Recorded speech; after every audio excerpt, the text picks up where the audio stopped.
ቀድሞ ፓርቲ የዜማ አመራሮች አሁን ቀልብ ካላቸው ያንን ህዝብ በጀርባቸው አዝለው ለዛ ህዝብ ጥያቄ ምላሽ መታገል አለባቸው። ያ ህዝብ የነሱ ኮንስቲትዌንሲ ነው። አይ ያ ህዝብ የነሱ ቤዝ ነው። ያ ህዝብ ፓትርያርኩም መግለጫ ላይ አቤ አይተው ከሆነ ቤተክርስቲያኗ ከውስጥም ችግር እንዳለባት የጠቀሱበት ክፍል አለ። ከውስጥም ችግር ውስጥ ነን፣ ከውጭ ደግሞ እንዲህ ያሉ ልብን የሚያቆስሉ ሀዘን ውስጥ እንገኛለን ብለዋል። ሌላ በጣም ጽንፍ የወጣ አካል ስፔሻሊ ፖለቲካዊ ስሜት ያለው አካል አለ። ይሄን የኛ ስራ አይደለም። የመንግስት ደህንነት ተቋማት አሉ፣ ጠንካራንን ብለዋል የደህንነት ተቋሙ። ይሄን ጠንካራ የደህንነት ተቋም ካለ ይሄንን መርምሮ እርምጃ መውሰድ ነው። እንደ ጀበና እኮ ይገነፍራል። ያውም በዚህ በ21ኛው ክፍለ ዘመን በ22ኛው ክፍለ ዘመን የሃይማኖት ነፃነት ባለበት ምድር ላይ የፈለግከውን ማምለክ በምትችልበት ሜዳ ላይ ቆመ እንደፈለግክ ጮኸ የራስን እምነት የምሰብክበት ዘመን ላይ እንዴት አድርገህ ነው አንተ ሰዎች በራሳቸው አጥቢያ በራሳቸው አካባቢ የሚያመልኩትን አምልኮ ስርዓት ተቃውሞ በዚህ ደረጃ የምትፈጃቸው? የአምልኮ መቅደሳቸውን የምታቃጥለው የምታወድመው? ነገር ግን ምርጫው እስኪደረግ ድረስ በምርጫው እየተሳተፉ ከዛ በኋላ ደግሞ በእኛ ስም ፓርላማ እንኳን እንዳትገቡ የሚል አይነት መግለጫ አወጣ። እኔ እንደ ፌዝ ነው የመሰለኝ እና ምን ማለት ነው? አሁን ምርጫው ከተደረገ በኋላ በሂደቱ ያላመንክበት ምርጫ ከተደረገ በኋላ በፓርላማ እንኳን ወንበር ብታገኝ አይ በፍጹም በእኛ ስም እንዳትገቡ ማለት ምን ማለት ነው? ወይስ ሽንፈትን አምኖ ላለመቀበል የሚቀርብ ምክንያት መደርደር ነው? በዚህ ረገድ መንግስት ከቻለ እንዳልከው ሚሊሻውንም ምኑንም ከራሱ ከህዝቡ መካከል በልምሎ አውቶ እንደው ቀንቀን ወይም እንደው መሳሪያውን የተቀበላቸው ማታ ማታ እንዲጠብቁም እያደረገ ህዝቡ ራሱን የሚከላከልበት ሜካኒዝም እንደው አንድ ጠመንጃ እንኳን ለ5 ለ6 ሰዎች ሰጥተው የሚጠብቁበት ሜካኒዝም። ስለዚህ ህዝቡን መንግስት ያስታጥቀው ነው። ህዝቡን መንግስት ያስታጥቀው። አዎ ህዝቡን ያስታጥቀውና ራሱን ይከላከላል። ለምን ያልቃል? ህዝብ ቋሚዎች ታዩ ጉጉ ሆኑ ለስልጣን። እኔ የነበርኩበትም ዋጋ የከፈልኩበት ኢዜማም ምንም ጥረት ሳያደርግ ለጥቂት አመራሮቹ ስልጣን ተሰጠና ታየ።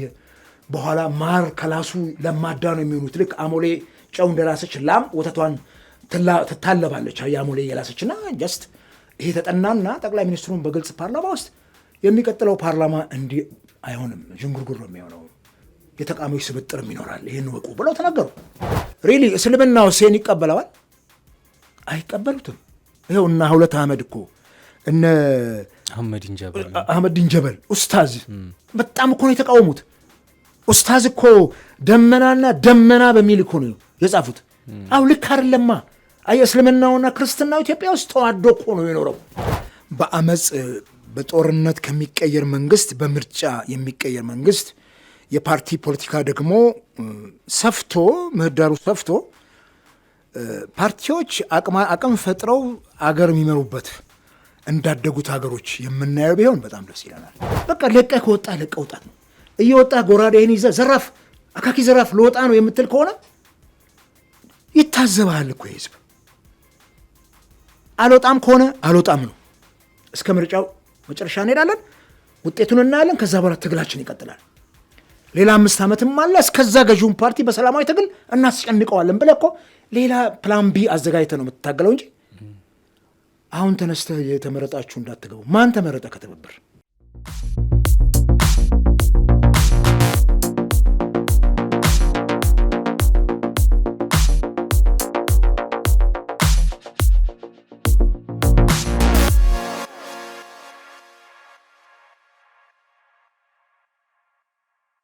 አክብሮታዊ ሰላምታችን በያላችሁበት የዓለም ዳርቻ የደረሳችሁ የተወደዳችሁ የአንድ አፍታ ሚዲያ ቤተሰቦች ከአንድ አፍታ ወደ እናንተ የሚደርስ የአንድ አፍታ ወግ ዝግጅታችን ተጀምሯል። በዛሬው የአንድ አፍታ ወግ ዝግጅታችን ከመምህርና ፖለቲከኛ አቶ አበበ አካሉ ጋር ቆይታ እናደርጋለን። በወቅታዊ የፖለቲካ ጉዳዮች ዙሪያ ሰፋ ያሉ ሀሳቦች እናነሳለን። እንደተለመደው እናንተም አብራችሁን እየቆያችሁ ሀሳብ አስተያየታችሁን እንድትሰጡን ግብዣችን ነው። አቤ እንኳን ደህና መጣ። እንኳን ደህና ቆያችሁ።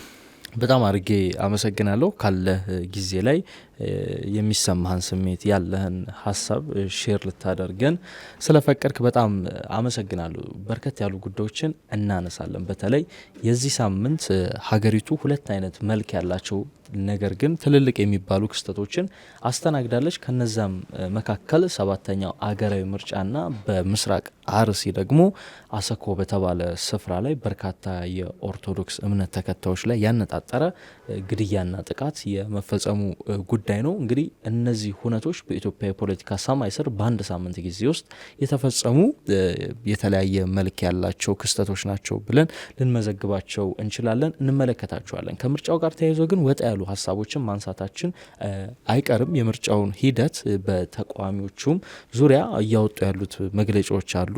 አንዳንዶቹ አስገራሚ ናቸው፣ እናነሳቸዋል። ሀሳብንም ታካፍለናለ።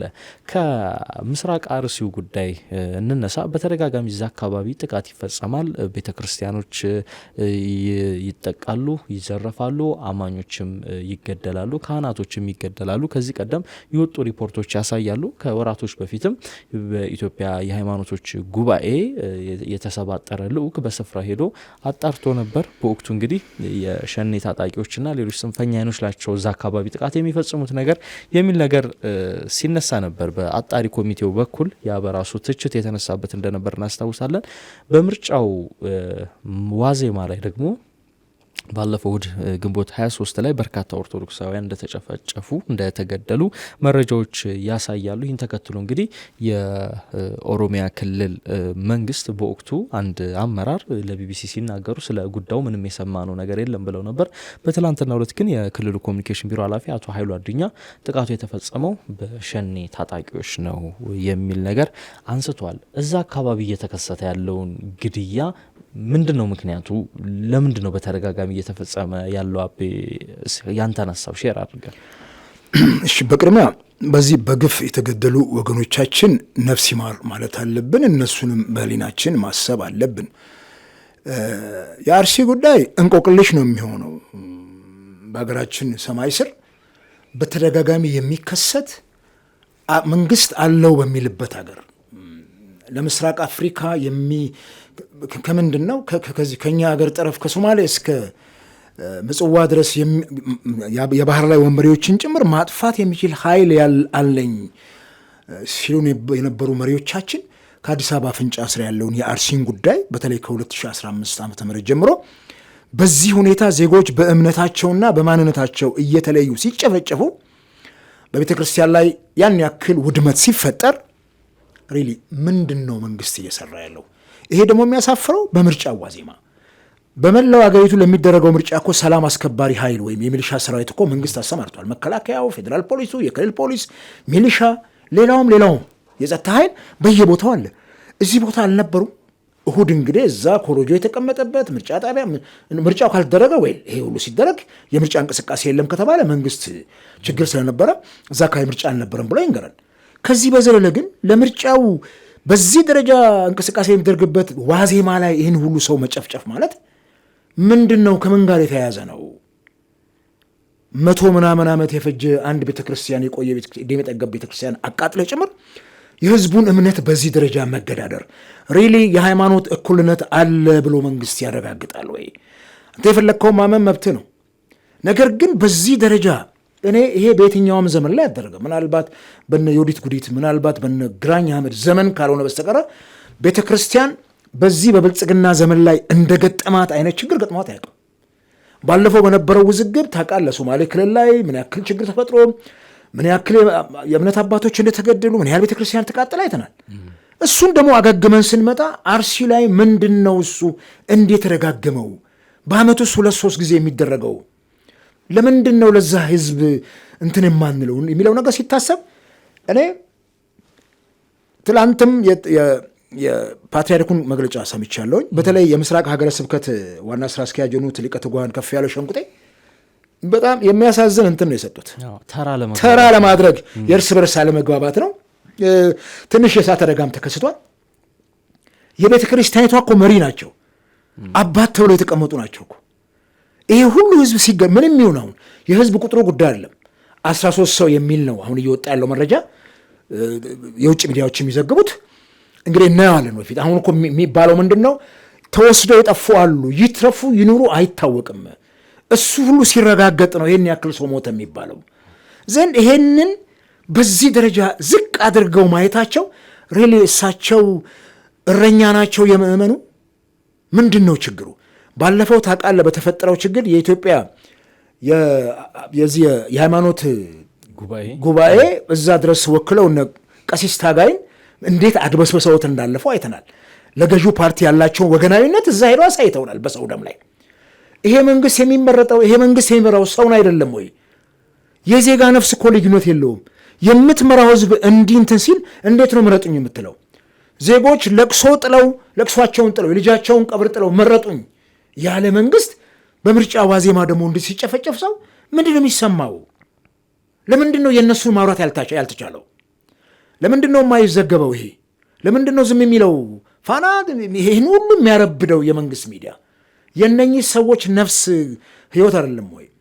ከዚህ በዘለለ በጣም ብዙዎቹ መግለጫ ነው የሚያወጡት ከቤተ ክርስቲያን ጀምሮ ፖለቲካ ፓርቲዎችም ግለሰቦችም። እኔ በዚህ አጋጣሚ ሰሞኑን ካየኋቸው በጣም ትልቅ እንትኖች የእህታችን የሐውለት አህመድ እንትን በጣም ነው የተመቸኝ።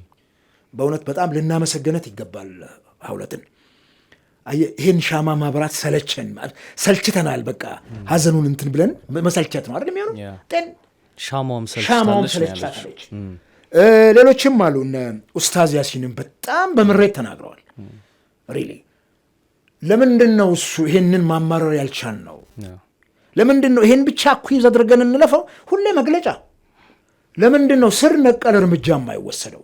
በተለይ ቤተ ክርስቲያኒቱ ለምንድን ነው ስር ነቀል እርምጃ መውሰድ ያልቻለችው? ምን አይነት እርምጃ? አሁን ፓትርያርኩም መግለጫ ላይ አቤ አይተው ከሆነ ቤተ ክርስቲያኗ ከውስጥም ችግር እንዳለባት የጠቀሱበት ክፍል አለ። ከውስጥም ችግር ውስጥ ነን፣ ከውጭ ደግሞ እንዲህ ያሉ ልብን የሚያቆስሉ ሀዘን ውስጥ እንገኛለን ብለዋል። እና ቤት አሁን ማህበራዊ ሚዲያዎችም ላይ ያየው ነበረ የሲኖዶሱን አባቶች ለምንድን ነው በጎቻቸውን እረኞች እዛ የተቀመጡ እረኞች በጎቻቸውን የማይጠብቁት ይላሉ። ግን ሲኖዶሱም ቤተ ክህነቱ ምንድን ነው ማድረግ ያለበት? አሁን መግለጫ ከማውጣት በዘለለ ምንድን ነው ማድረግ ያለበት? ተዚህ ላይ ባለፈው በተለያዩ አካባቢዎች ላይ ቤተክርስቲያን ስደት ገጥሟት ሲቃጠል፣ ቤተክርስቲያን አባቶች ሲገደሉ አገር አቀፍ የሆነ እንትን ጥቁር ልብስ አልብሰው ቤተክርስቲያንም ጥቁር ከል አልብሰው ያሳዩት ተቃውሞ እዚህ ልደታ እንኳን ትዝ ይላል። ጧፍ አብርተው ምሽት ላይ መንግስትን ያስደነገጠ ነበር። የ4 ኪሎን መንግስት ከወንበሩ ያነቃነቀና በፍጥነት ያ ሰላማዊ ሰልፍ እንዳይደረግ የተሯሯጠበት ዘመን ነበር። ይሄን ማድረግ የሚያስችል እኮ አቅም አላት ኢትዮጵያ ኦርቶዶክስ። ያን ማድረግ ታዲያ ለምን አሁን አልፈለገችም? ይሄን ሁላ ሰዎች እየተገደሉ ምእመኗ እየተገደሉ እሱ ነው እኮ የሚገርመኝ። አሁን የኔም ጥያቄ ነው ልክ ያንተ ጥያቄ። ምንድን ነው የሆኑትና አቡነ ማትያስ ምንድን ነው እነኚህ ቆብ የደፉ በጣም ለምድር ሰማይ የከበዱ አባቶች ይሄንን ለማድረግ ምንድን ነው ምእመኑ እምቢ ሞት ይብቃን መገደል ይብቃን ብሎ እንዳይነሳ ምንድን ነው ችግራቸው? ይሄ እኮ የሀዘን ቀን መታወጅ እኮ አለበት በቤተ ክርስቲያን። ኖ ብሎ እኮ ህዝቡ ምእመኑ እኮ መንግስትን ሊያፋጠው ይገባል እኮ በሰላማዊ ትግል። ልክ አይደለም ተብሎ እኔ የምልህ የሚከፍሉት መስዋዕትነት ምንድን ነው? እሱ ንገረኝ እስቲ። እኔ አንዳንድ ጊዜ እኮ መስዋዕት የምትሆነው በእግዚአብሔር ቤቱም እነ ቃየል ምናምን መስዋዕት የሆኑት የሆነ እንትን አለው የእግዚአብሔርም ቃል አለበት። ለምንድን ነው እነኚህ መስዋዕት የሆኑት? የክርስቶስ ደቀ መዛሙርት እኮ ሐዋርያቱ ተዘግዝቀው የሰቀሉት እነ ጴጥሮስ ምናምን እነ ዮሐንስ ሮማ አደባባይ ላይ እንትናቸው ሬሳቸው የተጎተተ የሞቱት እኮ ምክንያት ስላላቸው ነው። ለወንጌል ነው የሞቱት። ለምንድን ነው የሞቱት እነኚህ? ያውም በዚህ በ21ኛው ክፍለ ዘመን በ22ኛው ክፍለ ዘመን የሃይማኖት ነፃነት ባለበት ምድር ላይ የፈለግከውን ማምለክ በምትችልበት ሜዳ ላይ ቆመ እንደፈለግክ ጮኸ የራስን እምነት የምሰብክበት ዘመን ላይ እንዴት አድርገህ ነው አንተ ሰዎች በራሳቸው አጥቢያ በራሳቸው አካባቢ የሚያመልኩትን አምልኮ ስርዓት ተቃውሞ በዚህ ደረጃ የምትፈጃቸው? የአምልኮ መቅደሳቸውን የምታቃጥለው የምታወድመው? ይሄንን እምቢ የሚል ኖ ይሄ ይበቃናል ሞት የሚል ምዕመን እኮ አለ። ለምንድን ነው ይሄን ማስተባበር ያልቻሉት? ይሄ እኮ ፖለቲካ አይደለም። ይሄ ፖለቲካ እኮ አይደለም፣ የእምነት ጉዳይ ነው። እነኚህ ስማ ትላንትና አይተሃል አይደለም? ጽላቱን ነው ይዘሸሹት ሰዎች ቤታቸው የተቃጠለ ንብረት። አየህ ለእምነቱ ምን ያክል ቀናኢ እንደሆነ ያ ህዝብ ለእምነቱ ቀናኢ ስለሆነ ጽላቱን ይዞት ከአካባቢ ወጣ ህዝቡ ነቅሎ። እኔ ያንን ቪዲዮ ሳየው ሪሊ የዳዊት ታቦት ከኢየሩሳሌም ከተማ ወጥቶ የሚሄድባቸውን የንትን ጉዘቶች ነው ያየሁት መጽሐፍ ቅዱስ ውስጥ ያለውን እና አየህ ጽላቱን ይዘው ሲጓዙ ስታይ ከራሳቸው ንብረትና ህይወት ይልቅ ለእግዚአብሔር ቤት ያላቸውን ስሜት ገልጸዋል። ምንም ይሁን እምነቱ ልክ አይደለም ብለህ ልትጠላው ትችላለህ። እኔ ልክ ነኝ ያለውን ግን አክብርለታ። ልክ እኮ ነው፣ ለራሱ ልክ ነው። እያንዳንዱ እምነት የራሱ ልክ ነው። ያንተ ልክ አይደለም የኔ ነው ልክ ግን አይሰራም በፍጹም። ይሄ ነው አሁን እኛ ሀገር ላይ ተቸገር ነው ክርስትና ላይ ቶታሊ ውሰዳቸው። እኛ ሀገር ላይም በመላው ዓለም ያለውን ክርስትና አንድ አይነት መጽሐፍ ቅዱስ ነው ያዙት። የቀኖና ጉዳይ ነው፣ የዶግማ ጉዳይ ነው የሚለያቸው፣ የስርዓት ጉዳይ ነው። ይሄ እኮ ፕሮቴስታንት ውስጥም ልዩነት አለ፣ ኦርቶዶክስ ውስጥም እኮ ልዩነት አለ። አቻችለን ነው ግን መሄድ ያለብን። ከዚህ ውጭ ግን ኖ የኔ ነው ልክ ያንተ አይደለም ብለህ በዚህ ደረጃ ልታወድማ አትነሳም። ከዚህ አንጻር ቤተክርስቲያን እንዲህ አይነት ጠብሰቅ ያለ መንግስትም የህዝቡን ደህንነትና የቤተክርስቲያን ደህንነት የምእመኑን ደህንነት በሚጠብቅ ደረጃ ልታስጨንቀው ይገባል። ይሄን ደግሞ ማስጨነቅ የሚችል ምእመን አላት። በእውነት ነው ብለህ በቁጥርም ቢሆን በማንኛውም እንትን ማስጨነቅ የሚችል ህዝብ አላት። አይተዋል ደግሞ ይህን አሳይተዋልም ከዚህ ቀደም እያንዳንዱን ቤተክርስቲያን በመላው ሀገሪቱ ጥቁር የሀዘን ጨርቅ አልብሰው ህዝቡም ለብሶ ያንን አይተናል። ግን ይህንን አድርጎ ማስጨነቅ ይሄ ምንም ሰላማዊ ነው። ጠመንጃ ያነሳም አካል የለም። ከዚህ አንጻር ይሄ ግድያ በዚህ የሚቀጥል ከሆነ ቶታሊ ከአርሲ ምድር ላይ የኦርቶዶክስ እምነት ተከታይ ሁሉ ጥርግ ብሎ እንዲወጣ ይፈለጋል። እሱን ስትነካ ደግሞ የእኛ ሀገር እምነት ከማንነትም ጋር የተያያዘ ስለሆነ ስለሚያያዝ ብዙ ጊዜ ከፖለቲካ ጋር እንትን ይባላል እንጂ ከማንነት ጋር ተያይዞም እኮ እዛ ኦርቶዶክስ የሆኑ ኦሮሞዎችም እኮ አርሲ ውስጥ ይገደላሉ ኦርቶዶክስ ስለሆኑ። አንዳንድ ጊዜ ስለሚገደለውም ኦርቶዶክስ ሲናገሩ እኮ የተገደሉ ሰዎች እንዳሉ መረጃዎች አሉን እኮ ሰዎች ይዛ። አሁን እሱም ነው አሁን ጥያቄ የሚፈጥረው እዛ አካባቢ የሚፈጸመው ነገር ሃይማኖቱ ላይ ያነጣጠረ ነው ወይስ የብሔር መልክ አለው የሚል ጉዳይ ነው የሚነሳው። እና እሱንም አያይዘን ብናነሳው ደስ ይለናል። ሞር የሚነሳው የእምነት ጉዳይ ነው። ይሄን የእምነት ጉዳይ ግን ወደዚህ ይዞብን የመጣው የአማራው ማህበረሰብ ነው የሚል የተሳሳተ አመለካከት አለ። ልባር ከዛሬ 100 ምናምን ዓመት በፊት የተቆረቆረን ቤተክርስቲያን ካሰብክ ሌላው ይሄን ከሰሜንም ይምጣ ከምንም ኢትዮጵያዊ ሆኖ እዛ አካባቢ የሰፈረው ማህበረሰብ ኢትዮጵያዊ ነው። ኦልሞስት ኖሯል እኮ ይሄ ማህበረሰብ ከኦሮሞም ከሌላውም እኮ አትለየው። ለምን ትለየዋለህ? እኔ ተወልጄ ያደግኩት ጉጂ ኦሮሞ ውስጥ ነው። ከዛ ማህበረሰብ ልትለየኝ አይገባም። ባህሉን፣ ወጉን፣ ቋንቋውን፣ እምነቱን ሁሉን ነገር ጠንቅቄ ያውቀዋለሁ። ማንም የጉጂ ኦሮሞ ተወላጅ በሚያውቀው መጠን እኔም አውቃለሁ። ግን ይሄንን ከዛ ማህበረሰብ ከኖረበት አትነጥለው። 7 ቤቱን ዘር ቆጥረህ ግን አገሩ ከዚህ ነው መነሻው የምትል ከሆነ የትኛውም አገር ላይ አያኗኖረንም። ኢትዮጵያዊም ሌላ ምድር ላይ ሄዶ አይኖሩም። አያስኬድም። ምክንያቱም ስቴብል ሆነን በኖርንበት ቦታ ላይ ያ ማህበረሰብ ከየትም ይምጣ የልጅ ልጆቹ እዛ ኖረዋል። ወደ ኋላ ዘሮችን ቆጥረህ ከመነሻ ሂድ ብትለው የት ነው ሄደው አለ ወይ? ያ እዛ ጋር ቅሪት አለው የቤተሰብ ይሄን ማግኘት አይቻልም ዘሩባቤል። ስለዚህ የሰው ልጅ ደግሞ በዚህ አይነት ስብጥር ነው የሚኖረው። ብዙ ጊዜ እንናገር የለም ከኢትዮጵያ የወጡ ሰዎች እዚህ አካባቢ ያሉ የኢትዮጵያ ዝርያ ህንድ አለ ምናምን እንለለም ይባላል እኮ በታሪክ እዚህ ከዚህ ከሰዎች ነገር ጋር አያይዘን ከሰው ዝር ጋር አያይዘን ሴማውያንን፣ ኩሻውያንን፣ ኦሞቲክ እንትኖችን ስናይ አፍሪካ ውስጥም የተዳቀለ ነገር እንዳለ እናለን። ይሄንን አምነ ነው የምትቀበለው። ይሄን ዝንጉርጉር ማንነት ይዘህ ነው የምትቀጥለው እንጂ ቶታሊ አሁን ትልቁ ተልእኮ እምነቱ ላይ ነው ያለው።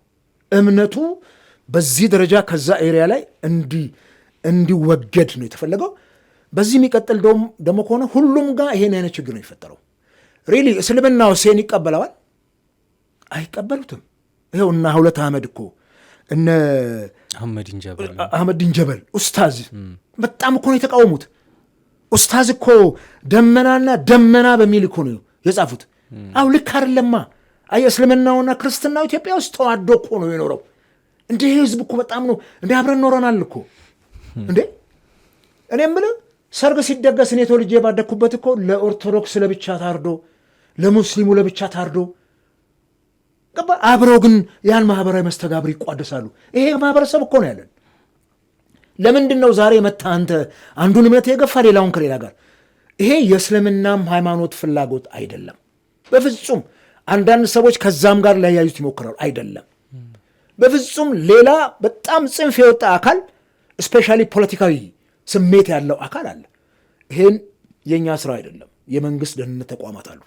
ጠንካራነን ብለዋል የደህንነት ተቋሙ። ይሄን ጠንካራ የደህንነት ተቋም ካለ ይሄንን መርምሮ እርምጃ መውሰድ ነው። እንደ ጀበና እኮ ይገነፍላል። እሳት የበዛበት ጀበና ይገነፍላል አይደል? ቶሎ የላይኛውን ቱፌውን ክዳኑን እፊያውን ትነቅልና ቢያንስ በቀዝቃዛ ውሃ እንትን ልትለው ትሞክራለህ እኮ። ቀዝቃዛው ሲጨምርበት ደግሞ ቡናው ይቀጥንብሃል በጣም ገንፍሎ ከመጣ። ይሄ ህዝብ እንደዛ የሚገነፍል ከሆነ መንግስት ያሰገዋል። ምክንያቱም ሲበዛም እኮ ማር ይመራል። አየህ ውስጥ ይጎሻል እንትን ትላለህ እኮና ይሄ ስሜት እስኪሆን ነው ወይ እነ ዶክተር አብይ የሚጠብቁት? ምንድን ነው የአርሲውን ጉዳይ የሀዘን መግለጫ እንኳን እንዴት አይወጡም? ትናንትና አንድ ዜና ስመለከት ነበር። ፕሬዚዳንት ታዬ አጽቀሥላሴ የሩሲያ ኦርቶዶክስ ቤተክርስቲያን ሲያናግሩ ነበራል። ፎከስ ያደረጉት ምርጫው ላይ ነው። እኚህም ሰውዬ ከውጭ የመጡት ካህን ትልቅ ፖዚሽን ያላቸው እንግዲህ ኢትዮጵያ ኦርቶዶክስና ሩሲያ ኦርቶዶክስ ተመሳሳይ የሆነ መስመር ያላቸው እንደሆነ ይነገራል። ስለዚህ ነገር ግን ፍንክች ያለ መረጃም የላቸውም። ሰውየው ተገናኝተዋል። ለምሳሌ እሳቸውን የስላሴ መንፈሳዊ ዩኒቨርሲቲ ዲን አግኝተዋቸዋል ፕሬዚዳንቱ። ግን ይሄን ጉዳይ አይነሳ። አየህ ምርጫው ላይ ነው ፎከስ ያደረገው። ምርጫው ብቻ ነው ወይ ንገረኝ እስቲ። ምርጫው ብቻ ነው የኛ ጉዳይ? ምርጫው አንድ ጉዳይ እኮ ነው።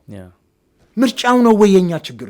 ከምርጫው በላይ እኮ የሚመርጠውና የምትመራው ህዝብ እኮ ያስፈልጋል።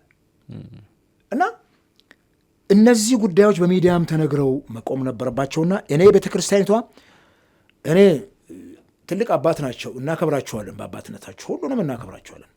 እነሱ ሲኖዶሱን በመሩበት ዘመን ግን በዚህ ደረጃ ሊወቀሱ አይገባቸው፣ በዚህ ደረጃም ሊኮነኑ አይገባ። በእነሱ ዘመን እንዲሆነ እንዳይባል መጠንቀቅ መቻል አለባቸውና ይሄ ሞት ካልቆመ በስተቀረ የለየለት ህዝባዊ አመፅ እንደሚያስነሳ ማየት አለበት መንግስት። አንድ አመፅ የሚነሳው ከእንደዚህ አይነት እንትኖች ነውና ምንድን ነው በመንግስት ውስጥ ያሉ ሰዎች አመፅ እንዲነሳ ይፈልጋሉ ወይ እዚህ መንግስት ላይ? እሱንም መንግስት የራሱ መዋቅር ይፈትሻ። እንደዚህ አይነት ነገር የተደጋገመ እርምጃ ሲወሰድ በመንግስት ውስጥ ያሉ ሹማምንትስ ይሄን አይነት አመፅ እንዲነሳ ይፈልጋሉ ወይ? መንግስታቸው ጥላቻ ሊኖራቸው ይችላል እርስ በርሳቸው፣ ግን እንዲህ አይነት አመፅ እንዲነሳ ሌላውን ጤነኛውን ህዝብ ድሃውን ህዝብ ለምን የሞት ጭዳት አድርገዋል? ለምን ለሞት አሳልፍ ሰጠዋልና ይሄንን መንግስት ራሱንም ቢፈትሽ። አሁን ምርጫው አልቋል። ቀልቡን ሰብስቦ ይሄን ጉዳይ ካላስቆመ በስተቀረ አገሪቱ ሌላ ችግር የሚዋለድባት ትሆናለች። እስኪ ከዚሁ ጋር ተያይዞ ስለ መፍትሄዎቹ አንዳንድ ሀሳቦችን እናንሳ። በርካታ የመፍትሄ ሀሳቦች በሚል እንግዲህ ሀሳቦች እየተሰነዘሩ ይገኛሉ። መንግስት አፋጣኝ እርምጃ እንዲወስድ ሲኖዶሱም የጠየቀበት መንገድ አለ። መንግስትም እዛ አካባቢ እንግዲህ ጉዳዩን አጣርች የሸኔ ታጣቂዎች ናቸው የፈጸሙት የሚል ጉዳይን አንስቷል። አንዳንዶች እዛ አካባቢ ያለውን የአርሲ በተለይም በዋናነት የኦርቶዶክስ እምነት ተከታዮችን ጥቃት በተመለከተ መንግስት ካልቻለ ወይንም ደግሞ ከአቅሙ በላይ ከሆነ ራሳቸውን እንዲያስታጥቁ መፍቀድ አለበት የሚል ጥያቄ ያነሳሉ። ይሄ ደግሞ ራስን የማስታጠቅ ጉዳይ ደግሞ እጅግ አደገኛ እንደሆነ በኦሮሚያ ክልል፣ በወለጋ፣ በአማራ ክልል ደግሞ የተለያዩ አካባቢዎች ባለፉት 5 ዓመታት አይተናል። እንደምታስታውስ ከሆነ መንግስት ከህወሀት ኃይሎች ጋር በሚዋጋበት በሰሜኑ ጦርነት ወቅት እንግዲህ ማርከታጠቅ የሚል ጥሪ በማስተላለፉ ከዛ በኋላ እንግዲህ ያንን ማርከታጠቅ ያለውን መሳሪያ እንግዲህ ማስመለስ ስላልቻለ እንግዲህ ያጠመንጃ ወደ ራሱ ነው የዞረበት። በኦሮሚያም እንግዲህ ወለጋ አካባቢ በርካታ ንጹሃኖች ሲገደሉና ጥቃት ሲፈጸምባቸው በተደጋጋሚ ራሳቸውን እንዲያስታጥቁ ተፈቅዶላቸው ከዛ በኋላ አሁን ያለ እዛ አካባቢ የተፈጠረው ችግር ተፈጥሯል እና ያርሲ ደግሞ እንደዚህ ተደጋገመና ራሳቸውን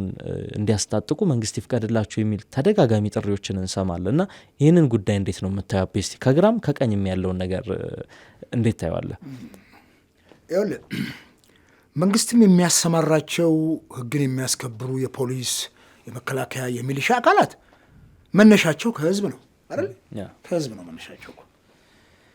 የእኛ ማህበረሰብ በተለይ ድንበር ላይ ያለውን ስታይ ድንበሩን ሁሉ መከላከያ አጥሮት ፌዴራል ፖሊስ አጥሮት አይደለም። ድንበራችንም ከውጭ ወራሪ ኃይል የተጠበቀው ህዝቡ ነው። እዛ አካባቢ የኢትዮጵያ ህዝብ በተለምዶ ታጥቆ እኔ ተወልጄ ባደኩበት የጉጂ ኤሪያ ቶራ ይባል ነበር። ሽፍታ አለ፣ ቶራ ነው የሚባለው፣ ጫካ የገባሽ ቦታ። የእኛ አባቶች የእኛ ቤተሰብ ጭምር በራሳቸው ጥጥ ከሄደው የታገሉበትን ዘመን ትዝ ይለኛል። ከሽፍታ ጋር አባቴ ጭምር ጠመንጃውን ይዞ አየህ፣ አካባቢው ላይ ይሄንን ታጥቀው የሚመጣውን አጥፊ ቡድን ይከላከላሉ። ኢትዮጵያዊነታቸው በውስጡ አለ፣ ስርዓትም አላቸው። ተነስተው ወደ መንግስት አፈሙዙን የሚያዝሩም አልነበሩም። ይሄን ደግሞ ትገራዋላ፣ ዲሲፕሊን ተደርገዋል። የታጠቀውን ኃይል መሳሪያ የያዘው ኃይል ለምን መጠቀም እንደሚገባው ያውቃል። ሌላ ኃይል መጥቶ ሲያጠቃው እሱን ተከላክሎ አካባቢውን ሰላም እንዲያስከብር ታደርገዋለ። አሁን ያለውስ ሚሊሻ ከኛ ጋር የሚኖረው የኛን ሰላም እንዲያስጠብቅ ተመልምሎ ሰልጥኖ የገባው ሚሊሻ የታጠቀው ኃይል ይሄንን በዲሲፕሊን አትመራውም? ይመራል እኮ ማህበረሰቡ። ይሄን ትጥቅ የሰጣችሁ በዚህ ጉዳይ ነው። መንግስት የዛን ጊዜ ጭንቅ ሲመጣ ከህወሓት ጋር በነበረው ጦርነት ማርካችሁ ታጠቁ አለ። ከላዩ ላይ ያንን ግሪሳ ኃይል ለመከላከል ግሪሳ ሆኖ የመጣውን የህወሓት ወራሪ ኃይል ለመከላከል እየገደልክ ታጠቅና እንትን አለው። የዛን ጊዜ ለምን ቆመ ብሎ አላሰቡም? በኋላ ላይ አገር ሲረጋጋ ጣጣ አይመጣብን ወይ ብለው ማሰብ ነበረባቸው። ምክንያቱም ያን ኤሪያ ታውቀዋለህ። ከመሳሪያ ጋር አማራው ያለው ስሜት እጅግ በጣም ከባድ ነውና ዝም ብለህ ያኔ ስፖንታኔስ ተነስተ ታጠቅ ቀማና ታጠቅና ያንተ አድርግ ትጥቁን ስትለው ወንድሜ ቆመ ጠብቀኝ የነበረው አንድ እንትን ታጣቂ ክላሹ ምኑን ካገኘ እንዴ ለምን የማይታጠቀው? ከዛ ና ልፍታ ስትል ደግሞ ችግር መጣ። ያን የታጠቀ ኃይል ግን የአገር ደጀን ማድረግ ትችል ነበር። ያንተን ዲፕሎማሲ ያንተን የህዝብ አስተዳደር አስተካክለ የአገር ደጀን ታደርገዋል። ይቻላል። ምክንያቱም ዛሬ አኪውዝ የሚያደርገውን ዛሬ የሚከሰሰውን ፋኖ ነው ትናንትና እኮ ጠቅላይ ሚኒስትሩን በፓርላማ ሲያመሰግኑት ነበር። የህወሓትን ወራሪ ኃይል ተቋቁሞ አገር ያሻገረ ጀግና ነው ፋኖ ሲሉት ነበረ። ዛሬ እርስ በርስ ግጭት ሲፈጠር ዛሬ ደግሞ ፋኖን አገር አጥፊ የሆነ አድርገህ ስም ትለጥፋለህ። በምን በብርሃን ፍጥነት እኮ ነው ደግሞ ለመፈራረጀት ደርሰውና ይሄንን ማኔጅ ማድረግ ይቻል ነበር። አንተ ላይ ሲመጣ ቀማና ውረስና ታጠቅ ግደልና ታጠቅ ትላለህ። አንተ ላይ አንተ ሰልጣን ላይ ሲመጣ የህዝብ ህይወት ላይ ሲመጣ ግን መታጠቁ አደጋ አለው ትላለህ። ይሄ እርስ በርሱ የሚጣረስ የሚቃረን ቫይስ ቨርስ የሆነ ነገር ነውና እና የግድ ህዝብ መሞት አለበት እንዴ? እያንዳንዱ ሰው እኮ የራሱ የግል መሳሪያም እኮ ባደጉት ሀገሮች የሚያስፈልገው እኮ ራስን ለመከላከል ነው ከሚመጣ አደጋ።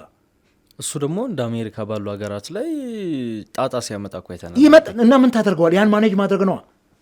አየህ ያ እንኳን የግለሰቦች ግድያ ሲመጣ ታያለ። መሳሪያ ይዘው ምን ተነስቶ ሜንታሊም እንትን ውስጥ ገብተው ሰው ይገዳደላል። ይሄን መከላከል አትችልም። ምንም ጥርጥር የለውም። የዓለም ህዝብ ስንትና ስንት ቢሊዮን ነው። እንደው ግን ማርክ እዛ አካባቢ እንዳይገደሉ ራሳቸውን ያስታጥቁ ወይም መንግስት እንዲታጠቁ ይፍቀድላቸው ከሚለው ይልቅ መንግስት እዛ አካባቢ ያለውን ሰላም የዜጎችን ደህንነት እንዲያስጠብቅ ማስጨነቅና መጎትጎት አይሻልም ወይ? መንግስት ሚሊሻ አለኝ ይላል። ግን በቀደሙ እንትን ላይ ስንት ነው የተገኘው? 4 ነው 5 ሚሊሻ እኮ ነው አይደል? አንዱ ሚሊሻ እንደውም ተገደለ። የሰው ኃይል ከሌለው ህዝቤን ነው የምትጠቀመው እኮ። ምንድን ነው ነጭ ለባሽ ተብሎ ድሮ ትዝ ይለናል እኮ በየሰፈሩ እንትን ብለው ታጥቀው ህብረተሰቡን ይጠብቃሉ፣ ሮንድ ይወጣሉ፣ መሳሪያቸው ጥይታቸው ቁጥሩ ይታወቃል። ፎሎአፕ ታደርጋቸዋለህ፣ ቀስ እያልክ ትገራቸዋለህ። ይሄንንም ጠርጥረህ ኖ ይሄ አፈሙዝ ወደ ሌላ ሊያዞር ይችላል ብለህ ህዝቡ ራሱን እንዳይከላከል አድርገህ እንደገና ደግሞ ህዝብ እያለቀ ካልጠበቅከው ምን እንደምታደርገው? መንግስት ስንት ጊዜ ተነገረው። 5 ዓመት ሙሉ እዛ ኤሪያ ላይ ሰው ሲገደል ምን አደረገላቸው? ተወሱን አሊዶሮ እዚህ ሰሜን ሸዋ ወደ ማን ነው ወደ ጎጃም መስመር ላይ በየሳምንቱ ሲታገት ያን መንገድ ኢቭን አስፓልት ላይ እኮ ነው አይደል? አትሊስት ኮንቮይ የመከላከያ ኮንቮይ ወይ ፌዴራል ፖሊስ ኮንቮይ አካባቢ ላይ ያለው ማህበረሰብ አስተባብረ መከላከል አትችልም ወይ? ጭው ያለ ሜዳ ነው አባይ በራ ውስጥ ካልገቡ በስተቀር እዛ ባዶ ሜዳ ላይ እንኳን አንተ ኮንትሮል ማድረግ ያልቻልክ ሪሊ መንግስት እነዚህን አካላት ኮንትሮል ማድረግ አቅቶት ነው? ሳይችል ቀርቶ ነው? ከጀርባ ሌላ ተልእኮ ያላቸው ሰዎች መንግስት ውስጥ የሉ? ይህንን እንግዲህ እግዚአብሔር ይወቀው። ከዚህ በዘለለ ግን እግዚአብሔር ይወቀው ብለን ደግሞ ዝም ብለን የምንተው አይደለም። ትግል ይጠይቃል። መንግስትን እያንኳኳን ዜጎቹን በአግባቡ ይጠብቅ። እኔ በጣም የማዝነው ደግሞ ሚዲያዎቹ ምንም እንዳልተፈጠረ አድርገው፣ በእርግጥ የመንግስት ሚዲያዎች ናቸው ዛሬ ተደማጭነታቸውም እየቀነሰ የመጣው የሚታየውን የህዝብ ሰቆቃ መናገር አይፈልጉም። የሌላውን ዓለም ግን ይናገራሉ። ለምንድን ነው የሚዘግቡልን የኢራንና የአሜሪካንን አሁን ያለውን ጦርነት? ይሄንን እየዘገቡ እየነገሩን እኛ ሀገር ላይ የሚፈጠረውን ችግር ለምንድን ነው የህዝብን ቁስል እንኳን እንዳይታወቅ የሚደረገው? ብንሸፍነውም እኮ ዛሬ ቴክኖሎጂው ዘመን እኮ እጃችን ላይ ነው ያለው። ሁሉም ጋዜጠኛ ሆኗል እኮ ልክ እንዳንተ ዛሬ ሁሉም ካሜራማን ሆኗል። እንደሱ ይልኩልሃል እኮ ይለቁታል እኮ። እያንዳንዷ ጥቃቅን ክስተት ሚዲያ ላይ የምትወጣበት ዘመን ላይ ነው ያለ ነው። ዓለም አቀፉ እንትን ከፍተኛ የቴክኖሎጂ እንትን አለ። ዛሬ የሆነውን ነገር ሁሉ የትኛውን ቦታ ላይ ያገኙታል። ስለዚህ ይሄንን ህዝብንም እንትን እያልክ ትላንትና የኦሮሚያ ክልላዊ መንግስት ጸጥታ ቢሮ አቶ ኃይሉ የሰጠውን መግለጫ ሰምቻለሁ። መጀመሪያ ላይ እንዳልከው አናውቀውም ብለው ነበራል። የወረዳውን ማስተዳደሪ መረጃው አልደረሰንም የወረዳው አስተዳዳሪ ብለው ቅድም እኮ ነገርኩህ። እዛ የእምነቱ አባት እንኳን ሊቀ ትጉሃን ከፍ ያለው በጣም ትንሽ ነገር አልከስክሰው አለፉት። ሲምፕሊ አሁን ተረጋግጧል የሚባለው እንኳን 13 ሰው ነው የሞት በዝርዝር አውጥተውታል። በስም ቤተክርስቲያን ተቃጥሏል። በጣም በርካታ ህዝብ ተፈናቅሏል ከቀየው። በርካታ ወደ 200 ምናምን የሚጠጉ ሰዎች የት እንደገቡ አይታወቅም። ይሄንን ነው ትንሽ ናት ብለህ የምታጣጥላት ምንም እንዳልተፈጠረ። ስለዚህ ይሄንን ሸፍነህ እስከ መቼ ነው የምትሄደው? እኛ ሀገር ላይ ደግሞ የብልጽግና ዘመን ትልቁ አዙሪት ነገሮችን ሸፍኖ ማለፍ፣ ፖለቲካሊም ከእምነትም ጋር የተፈጠሩትን ነገር እየሸፈኑ ብቻ አለፉ። ሰዎች ይሞታሉ፣ ዝም በሉ። ይሄ ነገር ሄዶ ሄዶ የህዝቡን ስሜት በከፍተኛ ደረጃ ያስቆጣ ቀን መመለሻ ይከብደዋል መንግስት ራሱ። ስለዚህ እኔ አቶ ኃይሉም ትላንትና ይሄ ሸኔ ያሉትን ነገር አንስተውታል። ስንት ሸኔ ነው ያለው ኢትዮጵያ ውስጥ? ሸኔ የሚለው መንግስት ነው። ይሄ ኦሮሞ ሊበሬሽን አርሚ ወይም ኦነሰ የኦነግ ነጻነት ሰራዊት ራሱን ችሎ በነ ጃልመሮ የሚመራው የሚያደርገውና የሚናገረው ነው እንሰማለን። የሚሉትንም ነገር እናውቃለን። እነሱ እንደውም አስተባብለዋል። ለምን እንደሚታገሉም ይነግሩናል። እነሱ ለህዝባችን ነጻነት ነው የምንታገለው ይለዋል። ሸኔም እነሱ ራሳቸውን ሸኔ አይሉ። ለምንድን ነው እሱ መንግስት ሸኔ ነው ይለናል? ማንን ነው? የትኛው ነው ሸኔ? ኦነሰ ከሆነ ኦነሰ ነው ብለው ይናገሩ። ከዛ ውጭ ግን ሸኔ ማን ነው? ሁለት የታጠቀ ኃይል ነው ወይ ኦሮሚያ ውስጥ የሚንቀሳቀሰው? ሪሊ ይሄንን እኮ እኛ አይደለንም የመንግስት ሴኩሪቲ የጸጥታው አካላት መስራት ነው ያለባቸው። እኛ እኮ የምንገዛ ሰዎች ነን። አሜን ብለን ንጉሥ ወይ 1000 ዓመት ንገስ እያል የምንገዛ እኮ ሰዎች ነን። ለእኛም እነሱ ናቸው እኮ ማወቅ ያለባቸውና እኔ ደግሞ ኦሮሚያ ውስጥ ሲፈጠር ሁሉ ነገር ሸኔ። አንዴ ምን አለ መሰለህ አንድ ሰባኪ፣ ሁሉም ሰው ስጋውም ሲያሸንፈው በኃጢአት ሲወርቅ በሰይጣን ያማኛል። አንድ ጊዜ ተፈርዶበታል ሰይጣን ብሎ ሁሌ እሱ ላይ ነው በቃ የወደቀ ዛፍ ምሳር ይበዛበታል ነው የሚባለው። በቃ ኦሮሚያ ውስጥ ጊዜ ሸኔ ነው፣ የሸኔ ታጣቂ ነው። የሉም አጥፍተናቸዋል፣ ድራሻቸው የለም እያሉን አይደለም ወይ ያሉት? ከየት ወጡ? ከአዲስ አበባ በቅርብ ርቀት ላይ። በጣም የሚያሳዝነው ደግሞ አርሲ ላይ እነ ክብርት ከንቲባ አዳነች አቤቤ፣ እነ ዶክተር አለሙ ስሜ፣ እነ አባዱላ ገመዳ፣ እነ ጁነዲን ሳዶ የመሳሰሉ ጉምቱ ፖለቲከኞች ሌሎቹም ማለት የወጡበት ኤሪያ ነው። እነ ጀዋር መሐመድ የሚወጡበት ኤሪያ ነው። እንዴት ግድ አይላቸውም? አብሯቸው እኮ የተማረ ነው ይሄን እኮ የሚገደለው። የቤተሰቦቻቸው የቅርብ ጎረቤት እኮ ነው የሚገደለው። ቅር አይላቸውም ወይ?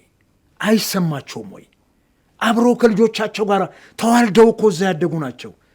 አይሰማቸውም ወይ? እዚህ ስልጣን ላይ ያሉ ሰዎች እንዴት ነው ትንሽ እንኳን ኖ ልክ አይደለም፣ ተወልደን ባደግንበት ኤሪያማ እዛም ያለው ማህበረሰብ ስም ገዳይ ነው ተብሎ መነሳት የለበትም በክፉ ስም ብለው እንዴት ነው የማይቆረቁራቸው?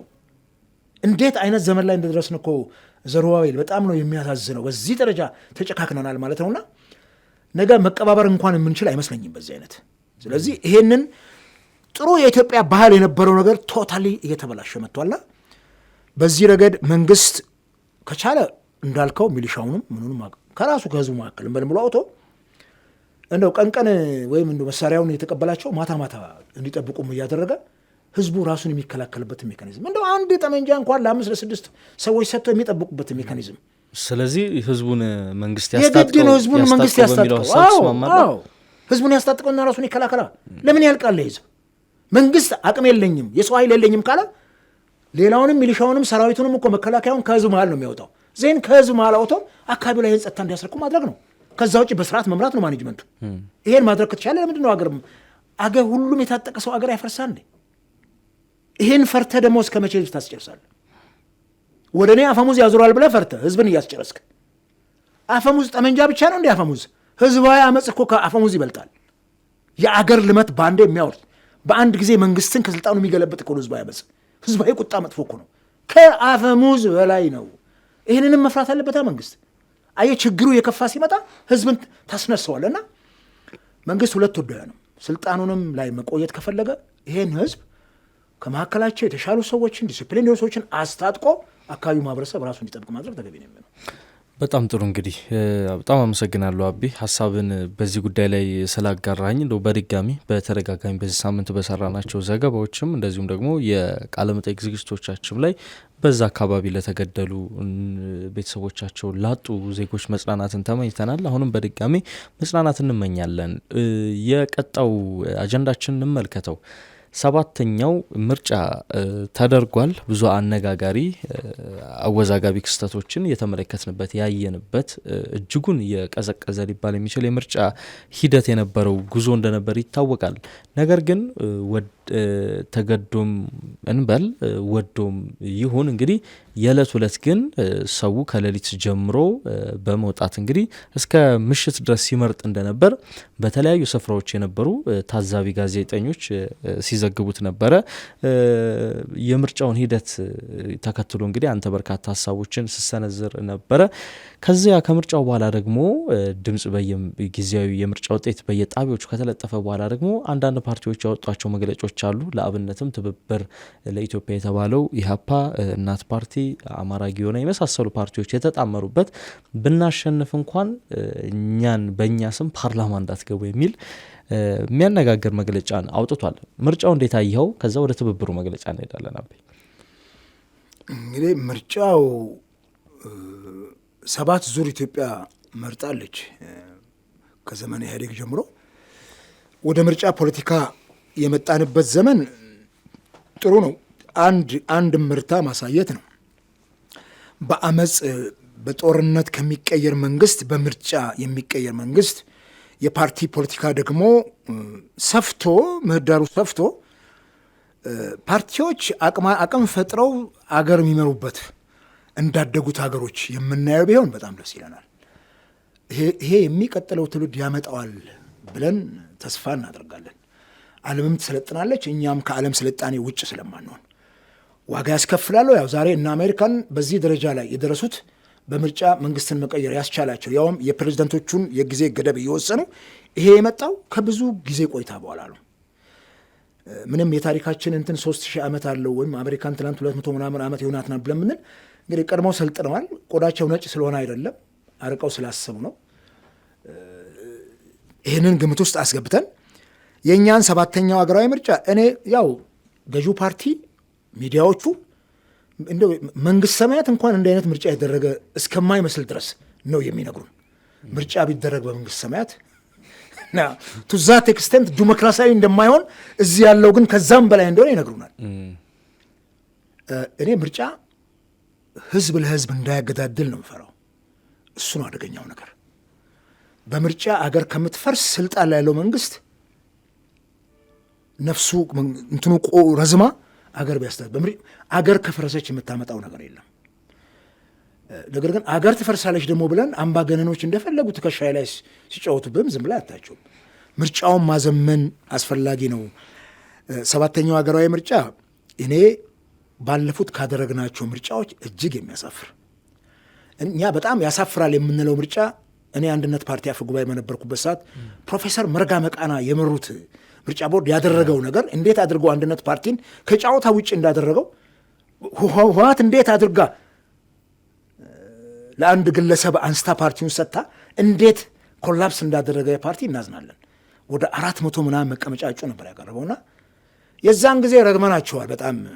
ፕሮፌሰር መርጋ በቃና እሳቸው ነበሩ የምርጫ ቦርድ ሰብሳቢ፣ መተረቻም ሆነው ነበርና አሁን ደግሞ እዚህ ስንመጣ ነው 6ኛው ሀገራዊ ምርጫ የተሻለ ነበር ከ7ኛው ሀገራዊ ምርጫ፣ ምንም ጥርጥር የለው። ያኔ ብርቱካን ስላለች አሁን ወይዘሮ ሜለተወርቅ ስላለች አይደለም። ግለሰቦቹ የራሳቸው ኳሊቲ ያላቸው የራሳቸው እንከን አላቸው። ምርጫ ቦርድ ገለልተኛ ነው ወይ የሚለው ነገር በሚቀጥሉት በምናነሳባቸው እንትኖች እናነሳዋለን። በ6ኛውና 7ኛው ምርጫ ምን ልዩነት አለ? ያኔም አሁን የምንሰማቸው አይነት የግድፈቶች እኮ ሲፈጸሙ ነበር። ካርዶች ሲሞሉ ነበር፣ ያልተመዘገቡ ሰዎች ሲመርጡ ነበር ሲባል ነበር በ6ኛው ሀገራዊ ምርጫ ላይ። ልዩነቱ ምን መሰለህ? 6ኛው ሀገራዊ ምርጫ እኔም ዜማ ውስጥ ሆኜ ከሀገር ሄጄ ቀስቅሻለሁ። በጣም በነጻነት ተቀሰቀስ ነበር። ይሻላል በጣም እታች ያሉት ካድሬዎች ቢኖሩም። ሁለተኛ በዚህ አይነት ደረጃ ህዝብን ተገዳውት እንዲመዘገብ አላደረግከውም። እንዲያውም ልንገርኛ ኢዜማ ውስጥ እያለን ብልጽግና ገና እንጭጭም ፓርቲ ስለነበረ ከሱ ይልቅ ኢዜማ ነበር የሚንቀሳቀሰው የዛን ጊዜ ውጡና ተመዝገቡ፣ ኢትዮጵያ ህዝብ ካርዳችሁን ያዙ፣ በሱ ነው እንትናችሁን የምታሳዩት ብለን እንቀሰቅስ ነበር። እዚህ አዲስ አበባ ከተማ ውስጥም ቅልጥ ያለ ቅስቀሳ ለ2 ሳምንታት ያክላል። ውጡና ውሰዱ፣ ካርዳችሁን እጃችሁ ላይ አድርጉ። ሁለተኛ የዶክተር አብይ መንግስት ገና መምጣቱ ስለሆነ ህዝቡ በሳቸውም ላይ በወቅቱ ከፍተኛ እምነት ስለነበረው የተሻለ ምርጫ እናያለን የሚል ተስፋ ነበረው ህዝቡ። አየህ፣ የሰው አመል ማነው የከብት አመል በዕለቱ የሰው አመል በአመቱ ይባላል። አየህ፣ የብልጽግና አመል በአመታት ውስጥ ነው የወጣው። በወቅቱ ግን የነበረው ነገር ህዝቡን ስሜቱን ገዝቶታል። ልክ ያ የ97ቱ አይነት ዲሞክራሲ ይመጣል ተብሎ ታስቦ ነበር። ግን እኮ ያኔም አሁን ዋና ዋና የሚባሉ ተቃዋሚዎች እኮ በተለያየ መንገድ እንትን እንዲሉ ተደርገዋል። ለምሳሌ ኢዴፓ ማንሳት እንችላለን፣ ከፖለቲከኛም እነ ጀዋር መሐመድን ማንሳት እንችላለን፣ ኦፌኮንም ማንሳት እንችላለን። ያኔ ሲደርስባቸው የነበረ ነገር አለ። አሁንም ምርጫ ላይ እኮ ቢያንስ ዋና ዋና የሚባሉ ተቃዋሚዎች የሚባሉት ወይ ከሀገር ወጥተዋል ወይ ደግሞ ፓርቲዎችን ቢሆን ተራክመዋል ወይ እስር ቤት ነው እያሉት እና ከዛ አንጻር እኔ በሁለቱ መካከል ይህን ያህል የተለየ መሰረታዊ የሚባል ልዩነት ሰለማ ላይ ነው በ6ኛውና በ7ኛው ሀገራዊ ምርጫ መካከል። አሁን በእኔ ኦብዘርቬሽን ነው የምነግርህ። እኔ እንግዲህ እኔ የታየኝ ነገር ለአንተ ላይ ይታይ ይችላል፣ ለአንተ የታየ ነገር ለእኔ ላይ ይታይ ይችላል። በእኔ እይታ ግን ያኛው ምርጫ ይሻላል የሚል አንደኛ አገሪቱ ሰላም ነበራት፣ አንጻራዊ ሰላም ነበራት። የታጠቀ ኃይል በዚህ ደረጃ አቅም ግዘፍ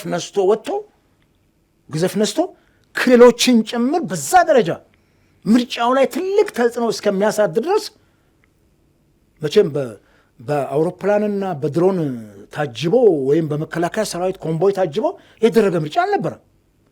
ማጭበረብሮ አለ ወይ ዞረንም እኮ አይተነዋል።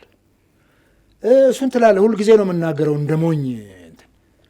እነ ፕሮፌሰር ብርሃኑ ነጋና አንዱዓለም አራጌ ካላቸው ፖለቲካል ካፒታል አንጻር ያላሸነፉበት ምርጫ ነበር። ያ ምርጫ የተሰራው ሳቦታጅ በጥቃቅንና አነስተኛ በሴፍትኔት በምናምን ነበር ይታወቃል። አሁን ግን እኮ ያኔ ውጡና ምረጡ ብሎ ያልቀሰቀሰው ብልጽግና የህዝብን ማንቁርት እያነቀ እያስፈራራ እንዲመዘገብ አድርጎቻል። አይታል ሬሰንትሊ እየወጡ ያሉ መረጃዎች 57 ሚሊዮን የሚሉ የመንግስት ሹማምንቶች አሉ። 50 ሚሊዮን የሚል የአፍሪካ ህብረት ነው ያወጣው። 7 ሚሊዮን እኮ የአንድ ሀገር ህዝብ ነው። በሌላው ዓለም እንደነ ሞሪሸስ ትንንሾቹ የአፍሪካ ሀገሮች ብንወስድ 7 ሚሊዮን ህዝብ ላይ ኗቸው ይችላል። ልባር የአንድ ሀገር ህዝብ የተመዝጋቢ ልዩነትን ማሳየት ማለት ምን ያክል ከባድ እንደሆነ አስበው። ከዚህ ውጪ የተደረገው ምርጫ ምንድን ነው? ኢቨን በመረጃ መልኩ እንኳን የወጣው እኮ ሶሻል ሚዲያውን እኮ ሞልቶታል።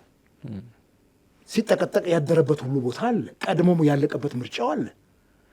ምርጫ ቦርድም እኮ ሰኞ ጠዋት ላይ 143 ምርጫ ጣቢያዎች አልተከፈቱም ነው ያለው። ተቋርጧል እኮ አይደለም ምርጫው፣ አልተከፈቱም። ተጀምሮም የተቋረጠባቸው እሱ ደግሞ የበለ ከዛም በኋላ እስከ 5-6 ሰዓትን መርጠው እኮ የተቋረጠውን ብና በጣም ብዙ ነው የሚሆነው በደንብ ስላልተረጋገጠ። ምርጫ ቦርድም የገዢው ፓርቲ አንድ አካል ክንፍ ስለሆነ እንጂ በደንብ እንደ እውነት ለመናገር እኛ የፖለቲካ ፓርቲ ከምርጫ ፖለቲካ ውጭ አይደለም፣ በምርጫ ነው ስልጣን መያዝ። ይሄ ምንም አንድ ፖለቲካ ፓርቲ ስንመሰርት በምርጫ ፖለቲካ ውስጥ ለመሳተፍ ነው።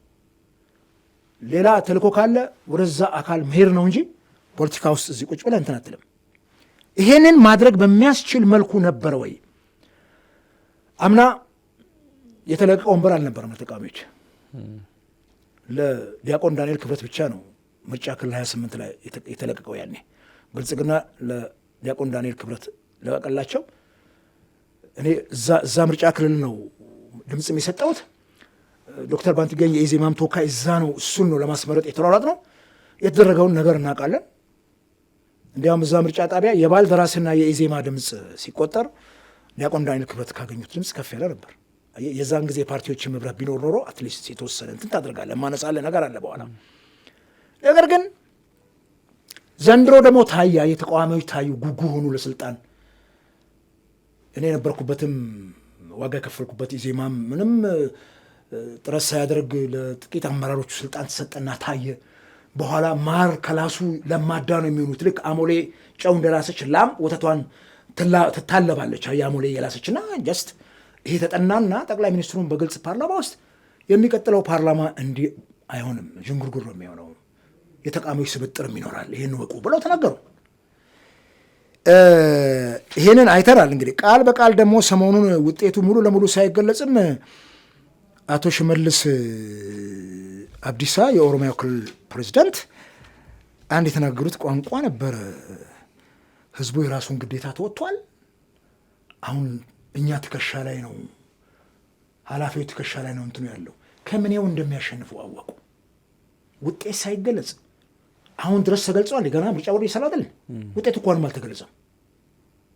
ባልተገለጸበት ሁኔታ ግን ተረባርበው ሁሉም ሰው የሚያወጣውን መግለጫ ስታይ ገና እኮ ውጤቱ አልተገለጸም።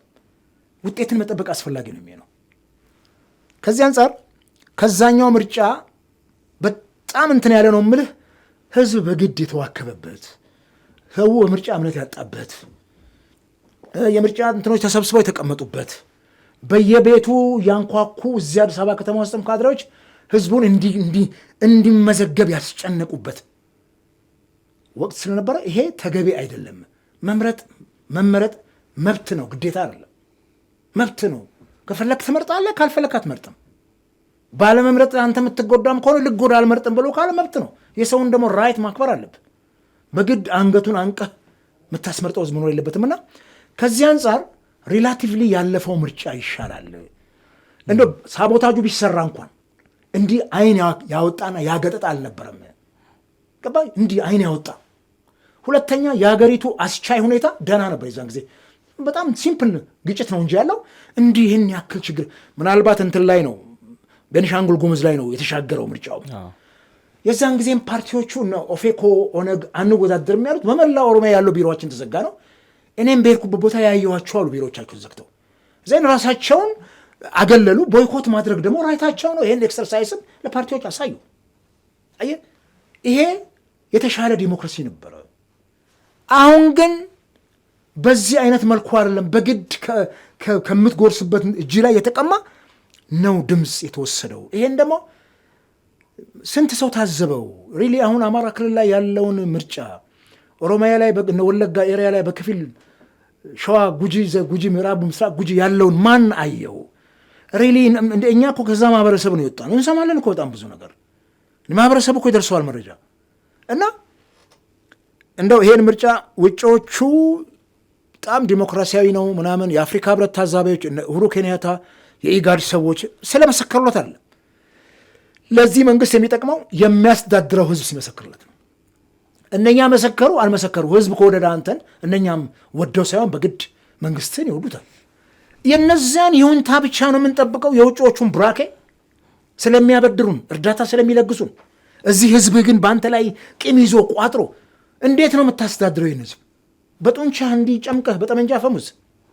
ስለዚህ ለዚህ ጥሩ አይደለም። ወደ ህዝብ ፍቅር መቅረብ ነው። እና ብልጽግና በዚህ ምርጫ ለምንድን ነው እሱ ይህን ያክል ተቀባይነት ያጣሁት የሚለውን ነገር ማየት ነው። ሌላው አነሳልኝ ከምርጫ ፊት የነበሩ ዝግጅቶችና ፖለቲካ ፓርቲዎች በኩል ከምርጫ በኋላ ጥሩ ነው። በወቅቱ የሚያለውበት ፓርቲ ትብብር መመስረቱ በጣም ደስ ብሎናል።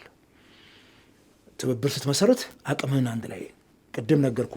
ኢዜማና ባልደራስ በወቅቱ የነበረው ባልደራስ አንድ ላይ ቢሆኑ ኖሮ አዲስ አበባ ላይ እውነቴን ነው የምነግርህ የማሸነፍ እድላቸው ከፍተኛ ነበር።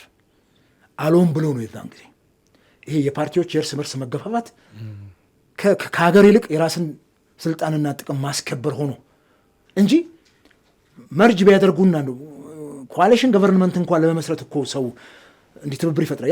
የ97ቱ ቅንጅት ምን ያክል እንዳርበደበደ ምድርና ሰማይን እናውቃለናል። ሁልጊዜ እንደ ዳዊት የምንደግመው 97 የነበረው ትብብር ያን እዛ አድርሷል። ዘላቂ ባይሆንምና ልክ በድቡሽት ላይ የተሰራ ቤት ቢሆንም ነገር ግን በጊዜው ያለውን ፖለቲካ በጣም አነቃቅቷል። የኢትዮጵያን ሕዝብ አማራጭ ይዞ ቀርቦ ነበር። አቅምም ያላቸው ጉምቱ ፖለቲከኞች ነበሩ በውስጡ። ቀስ እያለ የቀነጨረ እኮ ነው የመጣ የኢትዮጵያ ፖለቲካ። ፓርቲዎቹም ቀስ እያሉ የቀነጨሩ ቅማያት ሆኑ። አየህ፣ ተወልደው አግብተው ወልደው ተዋልደው ልጆቻቸውም ቅማያት ሆኑ ፓርቲዎቹ።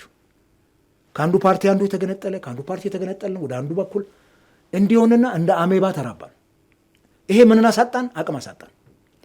ጥሩ ነው ትብብር የጀመረው እንትን ሌሎችም አሉ፣ ህብረት የሚባልም አለ።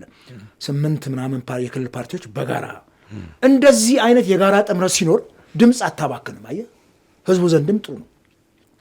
መንግስት ሊሆን የሚያስችል እጩ ታቀርባል። ጥሩ ነው ከጅምሩ ሲነሳ። ትብብሩ ቅድመ ሁኔታ አስቀምጦ ነበር ወደ ምርጫ መግባት አለመግባት። በፍጹም ቃል መግባት የለብህ። ትብብሩ የከሸፈው እዛ ጋር ነው። በዚህ መንግስት ይሁንታ ሊፈጸሙ የማይችሉ ቃል ገባ። በዚህ አጭር ጊዜ ውስጥ ይሄን ጦርነት ካልቆመ ብላ አትልም። መንግስትም መሸነፍ አይፈልግም፣ የታጠቀው ኃይል መሸነፍ አይፈልግም። በምን ሜካኒዝም ነው እሱ ጦርነትን አቁመህ በቃ እሺ አቁመናል፣ ይህን ቅድመ ሁኔታ አድርገህ የምታስቀምጠው? በጣም ከባድ ግዙፍ ነገር ነው። አንደኛ ይሄ መንግስት ፋኖ የሚባል ነገር እንደሌለ፣ ተራ ሽፍታ እንደሚንቀሳቀሱ የሚናገር መንግስት ነው። ሸኔ ማነው የሆነ ኦሮሞ ነጻነት ሰራዊት የሚባል እንደሌለ፣ ተለቃቅመው እንዳለቁ፣ ተራ ሽፍታ ሰፈር ውስጥ እንደሆነ የሚነግሩ። አንድ የፖለቲከኛ እስረኞች ይፈቱ ነው። እነኚህን የፖለቲካ እስረኞች ለመፍታት ይሄ መንግስት ምን ያክል ቁርጠኛ ነው? ምን ያክል ኮሚትር ነው? አንድ ፓርቲ ከምርጫው ለቅቄ ወጣለሁ ስላለ ብቻ ይሄን ያደርገዋል? ወጣለሁ ስትል መንገዱን ጨርቅ ያርግልህ፣ እኔ እኮ ምርጫውን አደርጋለሁ ይላል። ምን ታመጣለህ? ከአንተ ጀርባ ያለው ህዝብ ምን ያክል ህዝብ ይዛል? ይኸውልህ ትብብሩን አንድም የጎዳው እኔም በግሌ እንደ አባልነቴ ያዘንኩበት ይሄን ያክል አንገባም በቃ እንወጣለን የሚል ፉከራ አያስፈልግም ነበር። ይሄ ፉከራም ካለ በጊዜው ለቆ መውጣት በቃ ሚዲያ ላይ የወጡ ለቀ ወጥቶ ለቅቄ ወጥ ይቻላል። አንዳንድ አባላት ወጥቶ እንደነ ይስሐቅ ወልዳ የመሳሰሉ ወጥተዋል። በቃ አልተስማማም ካለው አመራር ጋር አልተግባባም። ምርጫው ሊቃረቡ ሲሉ ለሁለት ተከፍሎ ነው ተከፍሎ በቃ እሱ ብቻ አይደለም። አማራ ጊዮናዊ ፕሬዚደንቱ ምንድን ነው ያለው? አስቻይ ሁኔታ የለም ብለው መግለጫ ወጥተዋል። እኔ በሌለውበት አይደል ያለው ሚዲያ ላይ ወጥተው። የትብብሩ አካል ብቻ ሳይሆን የምርጫ ዘመቻው ክፍል ኃላፊ እኮ ነው። ምርጫውን የሚመራው ሰው አካል ኖ እኛ ያልተወያየንበትን ጋዜጣዊ መግለጫ ወጡ። አየህ እንደዚህ ይሄ የማይተማመን ጓደኛሞች ወንዝ ለወንዝ ይማማላሉ ነው የሚባለው። ከምርጫው በኋላ በማግስቱ የአዲስ አበባ የፖለቲካ ፓርቲዎች የጋራ ምክር ቤት የሚያድ ሰዎች አመራሮች ያንን ይመሩታል። ምክር ቤቱ እዛ ወጥተው ምርጫው ሰላማዊ ዲሞክራሲያዊ እንደሆነ መግለጫ ሰጥተዋል። አሁን ደግሞ ትብብሩ ትላንትና ተአማኒነት የሌለው የከሸፈ ምርጫ ነው ብለው መግለጫ ወጡ። ሪሊ አሁን የዛ የሚያድ አካል እዚህ ውስጥ ፓርቲስፔት አድርጎ አብረው ወስኗል። ይሄንን አየህ እንዲህ መናበብ ያልታየበት ግን ይህን የመጨረሻውን ነገር እኔው አቤ አሁን እንዳልከው አስቀድመው ቅድመ ሁኔታዎች ለምርጫው አስቻይ የሆኑ ቅድመ ሁኔታዎች ካልተሟሉ በስተቀር በፍጹም ምርጫው ላይ አንሳተፍም፣ ራሳችንን እናገላለን እያሉ ነበር። አስቀድመውም በተለያዩ መድረኮች የትብብሩ አባላት እንግዲህ ከምርጫው ሲቃረብ ሊወጡ እንደሚችሉ ነበር ፍንጭ ሲሰጡም የነበሩት፣ ለተስፋም ሲሰጡ የነበሩት ማለት ነው። ነገር ግን ምርጫው እስኪደረግ ድረስ በምርጫው እየተሳተፉ ከዛ በኋላ ደግሞ እኛ በእኛ ስም ፓርላማ እንኳን እንዳትገቡ የሚል አይነት መግለጫ አወጣ። እኔ እንደ ፌዝ ነው የመሰለኝ እና ምን ማለት ነው? አሁን ምርጫው ከተደረገ በኋላ በሂደቱ ያላመንክበት ምርጫ ከተደረገ በኋላ በፓርላማ እንኳን ወንበር ብታገኝ አይ በፍጹም በእኛ ስም እንዳትገቡ ማለት ምን ማለት ነው? ወይስ ሽንፈትን አምኖ ላለመቀበል የሚቀርብ ምክንያት መደርደር ነው? የኢህአፓው ፕሬዚዳንት መጋቢ ብሉይ አብርሃም ሃይማኖት ከአንድ አፍታ ጋር ማን ነው አንከር ጋር በነበራቸው ቆይታ የምርጫ ዋዜማ ሰሞን ምልልሳቸውን ሰምተህ እንደሆነ የተናገሩት ነገር ነበር። የኢህአፓ ማዕከላዊ ኮሚቴ ከምርጫው አንወጣም ብሎ ወሰነ፣ ድምፁን ጭምር። አሁን እዛ ቦታ ላይ የተቃውሞ ድምፅ፣ የድጋፍ ድምፅ መነገርም አልነበረበትም። የፓርቲ ሚኒስትር ነው እሱ። ድምፁን ጭምር ተናግረው አንወጣም አሉ። በቃ እንቀጥላለን፣ የመመረጥ እድሉ አለን ያሉ እጩዎችም ተጽዕኖ ፈጠሩብን የሚል ነገር አቅርበዋል። ወይል ይሄ ተወሰነ አይደል? ማዕከላዊ ኮሚቴ የመጨረሻ ውሳኔ ነው። የማዕከላዊ ኮሚቴ ውሳኔ ስራ አስፈጻሚ ያን ውሳኔ መሻር አይችልም። ከጉባኤ ቀጥሎ ያለ የስልጣን እርከን ነው። ይሄ የተወሰነ ውሳኔ መቀበል አለብን። ከዚህ ውጭ ግን በግላቸው የሚሆን በእንትን መልቀቅ አለባቸው። በስራ አስፈጻሚ ኮሚቴ ከለቁ ነገ ማዕከላዊ ኮሚቴውን ከስራ አስፈጻሚ ኮሚቴ ያነሳቸዋል። የወሰነ ውሳኔ ስላለ ከኃላፊነታቸውን የሚያነሳቸው እኔ የወሰንኩትን ውሳኔ ሽረ ስራ አስፈጻሚው ይሄን ያድርጋል ብሎ አጣብቂኝ ውስጥ ነው የተገባው። አየ መጀመሪያ ተጠንቶበት ያልተደረገ ቅድመ ሁኔታ ዋጋ አስከፈለ። ወይል ልክ ነህ። ቅዳሜ ጠዋት ጭምር እኮ የትብብሩ ሰዎች ከሰዓት በኋላ ሀሳቤን ገልጻለሁ፣ እኛም ምን ሊመጣ ነው አዲስ ነገር ብለን ጠብቀን ነበር። ጠብቁን ተብሎ እስከ ቅዳሜ ማታ ድረስ ሰው ሲጠብቅ ነበር። ይሄ ጥሩ አይደለም። ይሄ በጣም ህዝብንም የሚያስቆጣ ቶታሊ ህዝቡ በትብብሩም ሆነ በትብብሩ ፓርቲዎች ላይ እምነት እንዳያሳድር የሚያደርገው አሰራር ነው። በቃ ለቀህ ከወጣ ለቀህ ውጣት ነው። እየወጣ ጎራዴህን ይዘህ ዘራፍ አካኪ ዘራፍ ለወጣ ነው የምትል ከሆነ ይታዘባል እኮ ህዝብ። አልወጣም ከሆነ አልወጣም ነው። እስከ ምርጫው መጨረሻ እንሄዳለን፣ ውጤቱን እናያለን። ከዛ በኋላ ትግላችን ይቀጥላል። ሌላ 5 ዓመትም አለ። እስከዛ ገዢውን ፓርቲ በሰላማዊ ትግል እናስጨንቀዋለን ብለህ እኮ ሌላ ፕላን ቢ አዘጋጅተህ ነው የምትታገለው እንጂ አሁን ተነስተህ የተመረጣችሁ እንዳትገቡ። ማን ተመረጠ ከትብብር? ውጤቱን አውቀውታል። በጊዜያዊ ጣቢያዎች በተለጠፈ ያሸነፈ እስካሁን የለም አይደል? ግን ውጤቱ ማወቅ ነው ያለብህ። ተመልሰህ 20 ዓመት ወደ ቅንጅት ዘመን ትሄዳለህ። ያንዴ እነ ፕሮፌሰር ብርሃኑ ይሄ ልደቱ አያሌው ፈርዶበት ነው አንዳንድ ጊዜ የሚገርመው። ቅንጅት ከየት ወዴት የሚል መጽሐፍ ከአንዴም ሁለቴ አንብቤዋለሁ። ጸሐፊውን አደንቃቸዋለሁ። እሱ መጽሐፍ ግን አልተጨበጨበለትም። ዲዮኖ ምን እንዳሉ ጸሐፊው ትልቅ ሰው ናቸው። ቅንጅት ውስጥ የነበሩ ሰው ናቸው። በወቅቱ 50 ሺህ 60 ሺህ ድምፅ ነው ያገኙት የቅንጅት አመራሮች አዲስ አበባ ላይ እነ ኢንጂነር ኃይሉ ሻውል፣ እነ ዶክተር ኃይሉ አርያ፣ እነ ኢንጂነር ግዛቸው ይሄን ያክል ድምፅ አግኝተው 50 ሺህ 60 ሺህ ምናምን ድምፅ የመራጭ ድምፅ። ከዛ ግን በየአዳራሹ እንግባ የሚለውን ሲያወያዩ 2000 3000 ያውም እኮ ዝም ብሎ ወጣቶች ናቸው ገብተው እንዳትገቡበት ስሜታዊነት 50 ምናምን ሺህ ሰዎች የመረጧቸው ሰዎች በ2000 ድምፅ አፍርሰውት አንገባም አሉ። ልደቱ ገባ ተብሎ ልክ እንደ ይሁዳ ተቆጥሮ ስቲል ይረገማል። አንዴ ደግሞ ህዝብ አይጥመድም። ይገርም በምንም ልደቱ ከሰማይ አሁን ሊያምኑት በጣም ነው የሚገርመኝ አንዳንድ ጊዜ። ለምንድን ነው ወደ ኋላ ሄደን የማናየው? እውነትም ሾርት ሜሞሪ ነው እንደ ያሉ ያለንኛል መሪዎቻችን እንዳሉ ምንድን ነው የዛን ጊዜ የተፈጠረው ነገር? ፈልግና አንብበው እሱ መጽሐፍ እንዴ። ይህንን እኮ ነው ማስተዋል ያቃተን። እንደገና ተመልሰን እንዳትገቡ እኔ እነግርሃለሁ። በዚያን ዘመን የነበረ ቆራጥነት ነበረ። የሚገርም እውነት ለመናገር አለመግባታቸውም ጀግንነት ነው። ለስልጣን አልቋመጡም። ገባህ አይደለ? ፕሮፌሰር ብርሃኑ ከንቲባ የሆኑ ነበር። ቢገቡ የኢትዮጵያ ሕዝብ ትርፋማ ይሆን ነበር። ቢገቡ እሳቸውም ይጠቀሙ ነበር። ቀላል አይደለም። የአዲስ አበባ የመጀመሪያ የተቃዋሚ ፓርቲ ከንቲባ መሆን። ያን ሁሉ ተዉት። አሁን ያለፈ እንትን ማን ነው የሚለቅልህ? አብዷል እንደ የሚለቅልህ አንተ ተመርጠው አንድም የትብብሩ እንትን እጩ ቢያልፍ አይገባም። እሺ አይልህም፣ ጥሎ ይገባል። ምን ታደርገዋለህ? ከፓርቲው ልታባረው ይችላል። ግን እሱ 5 ዓመት ፓርላማ ይቆያል እኮ። እንዴት ነው እንትን የሚልልህ? ዋጋ ከፍዬ ቀስቅሼ ነው ያመጣሁት፣ በቃ ነው ይገባለሁ። አትቡ ስትፈልጉ እናንተ። ይሄን ያክል ለፓርቲ ፖለቲካ ራሱን አሳልፎ የሚሰሰው ታገኛለህ ወይ? ያው በባትሪ ፈልግ አታገኝም። ፍራንክሊ ስፒኪንግ ይሄ ወደ ኋላ ተመልሰን የቅንጅት ዘመን ህዝቡም ታዝቧልም። ከመግለጫው ስር የወጣውንም ኮሜንት ተመልከት። የህዝብ አስተያየት ምን ይል ነበረ? አንገባም ስትሉን አትገቡም ብለን ጠበቅናችሁ፣ ከገባችሁ በኋላ አንገባም በቃ እንወጣለን እያላችሁን ስታጓጉን ቆይታችሁ ገብታችሁ ተዋደራችሁ። ምን አድርጉ ነው ደግሞ የምትሉን? አሁን ውጤቱ ሲገለጽ ይሄ ህዝብ ዘንድም ትዝብት ላይ ይጥላል። እኔ ይቅርታ አድርግልኝና ይሄንንም መግለጫ ሲያወጡ 4ቱም የትብብሩ ፓርቲዎች 5ኛው ፓርቲ ቀድሞ ነው የለቀቀው። አንድ ኢትዮጵያ ፓርቲ ቀድሞ ለቋል። 4ቱ ፓርቲዎች ሪሊ አመራሮቹ ቁጭ ብለው ተነጋግረውበት ነው። የትብብሩ ሴንትራል ኮሚቴ አለ። ያ ሴንትራል ኮሚቴ ውይይት አድርጎበታል። ሌሎቹ ፓርቲዎች ውይይት አድርገውበታል። ይሄ መግለጫ በሌሎቹ ፓርቲዎች የተለያዩ ማህበራዊ ሚዲያ ገጾች ላይ ተለጥፏል። ለምን ተፈጠረ ይሄ መካከላቸው ልዩነት? እና ይሄን መግለጫ ደግሞ ቢያዘገዩ ጥሩ ነበር። ዘግየት ቢባል አየህ፣ ያኔ አጓጊ ስለነበር ቅንጅትም እኮ በመላው ሀገሪቱ እንዳሸነፈ ይታወቃል እኮ። አየህ፣ እውነት ነው። ህዝቡም ይህን ድምፃችንን ወያኔ ወሰደው፣ ቀማን ነው። እውነት ነው፣ ቀምቶ ነው የወሰደው ወያኔ። ተንጠራውዞ አዲስ አበባ ላይ እኮ በእንትን ነው የተዘረጋው አይደለ? እንትን እዚህ ማጭበርበርም ስላልተቻለ ኮሮጆ ቀምቶ። እኔ ክልል ነበር እኮ የዛን ጊዜ። አየህ፣ ቅንጅት በህዝቡ እንትን አሸንፏል።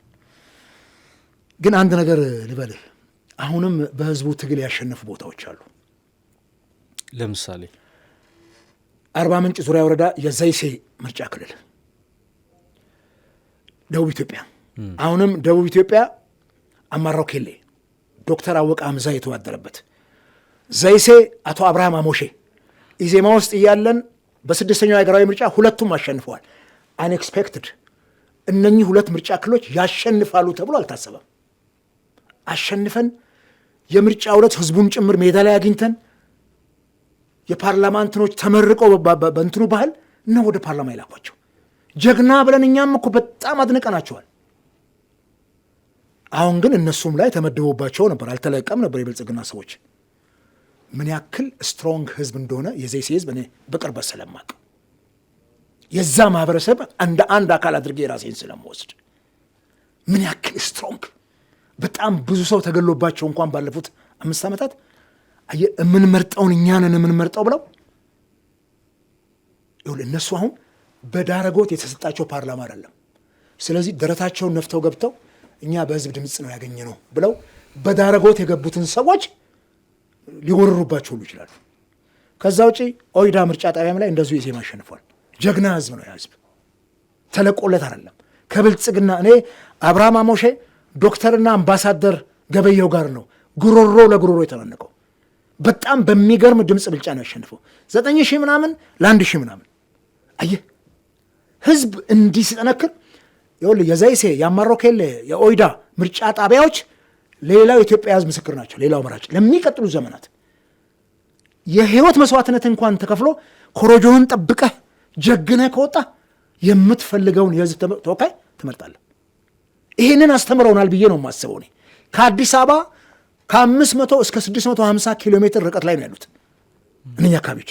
ልባል ከመሃል ከተማው ይህንን ማድረግ የሚችል ማህበረሰብ ወደፊት ፓርቲዎች ለመፍጠር በፍጹም መትጋት አለባቸው። ይሄንን አይነት ኮሮጆውን የሚጠብቅ ድምፁን የሚያከብር የማንም ካድሬ የማያወናብደው በጥቅም የማይገዛ በማትረባ ጥቅም በውሎ አበል ምናምን በትንሽ መሬት በትንሽ ስልጣን በትንሽ ገንዘብ የማይገዛ ማህበረሰብ ፈጥሮ ኢትዮጵያ ሙሉ ለሙሉ ወደ ምርጫ ትራክ መግባት እንድትችል ያደርጋሉ።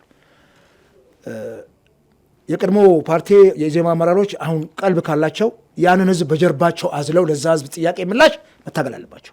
ያ ህዝብ የነሱ ኮንስቲቴንሲ ነው። አየህ ያ ህዝብ የነሱ ቤዝ ነው። ያ ህዝብ አየህ ብልጽግና እንደ ሌላው ስፍራ ሳይለቅላቸው ቦታ እጩ አቅርቦ ተገዳድረው ያሸንፈው የኢትዮጵያ ህዝብ እዚህ ሚዲያ ላይ እንዲካተለው ፈልጋለሁ። እንዲህ አይነት ጀግና ህዝብ ነው እና ሪሊ ይሄን ደግሞ ሳይ ተስፋ አለን።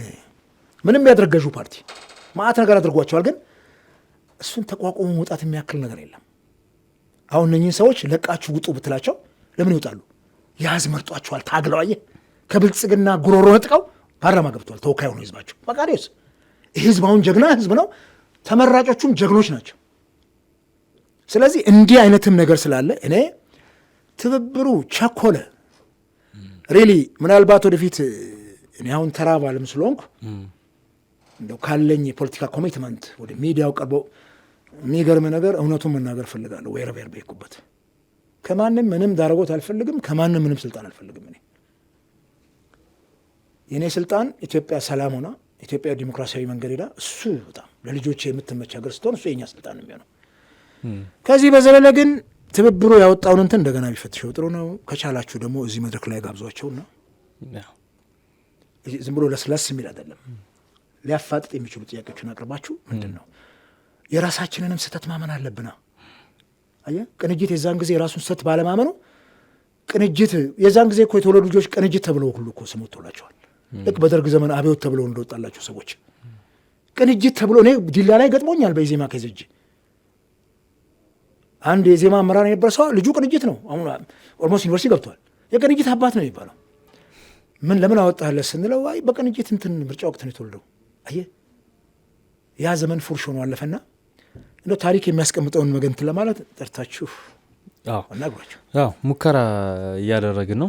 አይ ቲንክ በዚህ ሳምንት ይመጣሉ ብለን ተስፋ እናደርጋለን። ከትብብሩ አመራሮች መካከል አንደኞቹ እዚህ መድረክ ላይ ይመጣሉ። አንተ ያልተናገርካቸው ነገሮች አሉ በጣም በስፋት ወደፊት ጊዜ ፈቅዶ ጊዜ ማግኝተን በሰፊው ልንወራባቸው ልንወያይባቸው የሚገቡ በርከት ያሉ ጉዳዮች እንዳሉ ይሰማኛል። እነሱን ጊዜውን ጠብቀን የምናወራባቸው ይሆናል። እጅግ አድርጌ ነው የማመሰግነው አቤ ስለዚህ ስለ ምርጫው ጉዳይ እንደዚሁም ደግሞ በአርሲ ስለተፈጸመውና እየተፈጸመ ስላለው ጥቃትን በተመለከተ ሰፋ ያሉ ዝርዝር ሀሳቦችን ነው ያጋራን። በድጋሚ ጊዜን ከፍለ ለዚህ ቃለ መጠይቅ ሀሳብን ስላጋራን እጅግ አድርጌ አመሰግናለሁ አቤ። እኔም አመሰግናለሁ። ግን አንድ መልእክት ማስተላለፍ ፈልጋለሁ ከዚህ ከአርሲ ክርስቲያኖች ጭፍጨፋ ጋር በተያያዘ እንግዲህ የእኛ 7ኛው አገራዊ ምርጫ ቅስቀሳውና ሁለመናው በጸሎት ጭምር እንዲታገዝ ተደርጓል። ነቢያት ነን፣ ትንቢት እንናገራለን፣ ሐዋርያት ነን የሚሉ የእምነት ሰዎች ትልልቅ የእምነት ተቋማትን ጭምር የሚመሩ የኢትዮጵያ አብያተ ክርስቲያናት ህብረት፣ የሃይማኖት ጉባኤ ቶታሊ ለምርጫው እንጸልያለን ተብሎ ሁሉ አታሞ ሲደረግ ነበር። ነቢያቶቹም ደግሞ እግዚአብሔር ይለያቸው፣ ሐሰተኛ ነቢያት ሆኑ እውነተኛ ነቢያት። እዛ መጽሐፍ ቅዱስ ውስጥ ይነግረናል ስለ ሐሰተኛ ነቢያትና ስለ እውነተኛ ነቢያት። ይሁኑ አናቅም። እንዲያውም አንዳንድ ነቢያት ጠቅላይ ሚኒስትር አብይ ይህንን ምርጫ ያሸንፋሉ፣ የሚቀጥለውንም ምርጫ ያሸንፉና 8ኛውን አገር ይመራሉ ሲሉን የነበሩ ሲጸልዩ የነበሩ ወገኖች ከአርሲ ጭፍጨፋ ጋር በተያያዘ ምን ነው ድምፃቸው ጠፋ? ለምን አርሲ ላይ ለተገደሉ ምዕመናን ለምን አይጸልዩም? ለምንድን ነው እሱ ያላወገዙት? የእምነት ሰዎች ናቸው። ዚያር ክርስቲያን እኮ ኦርቶዶክስም ክርስቲያን ነው፣ ፕሮቴስታንቱም ክርስቲያን እኮ ነው። የያዙት እኮ አንድ መጽሐፍ ነው። ዶክትሪን ነው የሚለያዩት። ቅድም ነው ቀኖናው ነው የሚለያዩ። ዜን ክርስቶስ ኢየሱስ የእነሱ ፒላር ነው።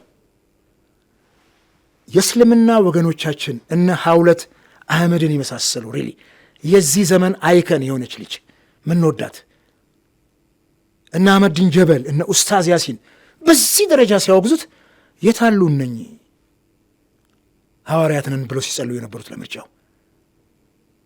ይሄ ምርጫ ከሰው ልጅ ህይወት ይበልጣል እንዴ? ከ10ቱ ትእዛዛት እኮ አንዱ እኮ አትግደል የሚል ነው። ከዚህ አንጻር ይሄ አያኗኑርም፣ ህዝብን አያቀባብርምና ሁላችንም የየራሳችንን እምነት አክብረን ሌላው ላይ ጉዳት ሲደርስ ግን ማንከላከል ከሆነ የጥላቻ እንትናችን እየሰፋ ይመጣና የሚቀጥለው ትውልድ ቶታሊ በሃይማኖት ጭምር እንዳይነጋገር እናደርገዋለን፣ እንዳይቀባበር እናደርገዋለን። ይሄን ደግሞ ፈጣሪ የማይወደው። ይሄን ማለት ፈልጋለሁ። አመሰግናለሁ። በጣም አመሰግናለሁ አቤ። የተወደዳችሁ ተመልካቾቻችን እንግዲህ የዛሬው ዝግጅታችን ይህን ይመስል ነበር። አብራችሁን ስለቆያችሁ እጅግ አድርገን እናመሰግናለን። መልካም ቆይታ።